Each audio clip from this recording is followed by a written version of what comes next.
In just a few days, we will turn the calendar to begin a new year. And it's this time of year that we look ahead. We make resolutions. We set a new course for what we hope will be the best year ever. But before you do that, let me encourage you to take inventory of the past 12 months, the good, the bad, and the ugly.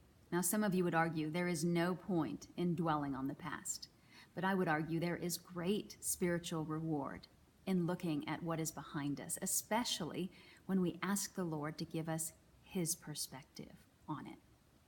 Some 2,000 years ago, a couple of Christ followers were on their way home, walking on the road to Emmaus, which was about 20 miles outside of Jerusalem. I would imagine that as they walked along, they looked over their shoulders time and again toward Jerusalem and thought, did that really happen? Did Jesus, the one who we thought was the Messiah, the one who we thought was our conquering king, did he really just die? Because it wasn't supposed to go that way. What they saw in their rear view was confusing to these disciples who loved the Lord and had such high hopes for their life in him. Listen as the story continues from Luke chapter 24. While they were talking and discussing, Jesus himself approached and began traveling with them.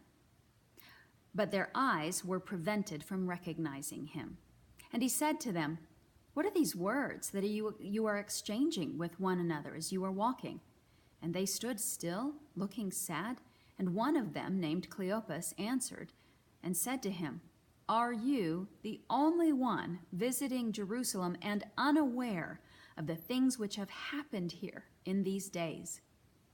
He said to them, "O foolish men, and slow of heart to believe in all that the prophets have spoken.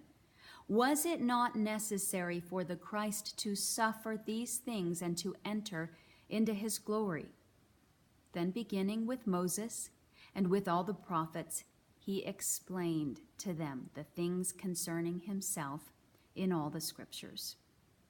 Their eyes were opened, they recognized him, and he vanished from their sight.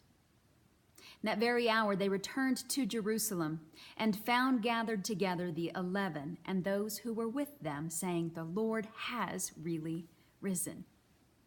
In that time that they spent with the Lord, processing the events of the past, the Lord gave these disciples 20/20 hindsight, perspective, perfect perspective, his perspective on what had taken place and why. And that enabled them to look ahead toward their future with great hope and joy and anticipation and expectation.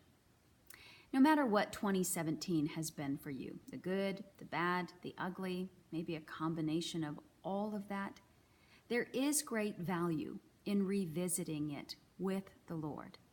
In the next few days, spend some time with him in prayer and in his word, asking him to give you 20/20 hindsight, to give you his perspective on what has taken place over the past 12 months.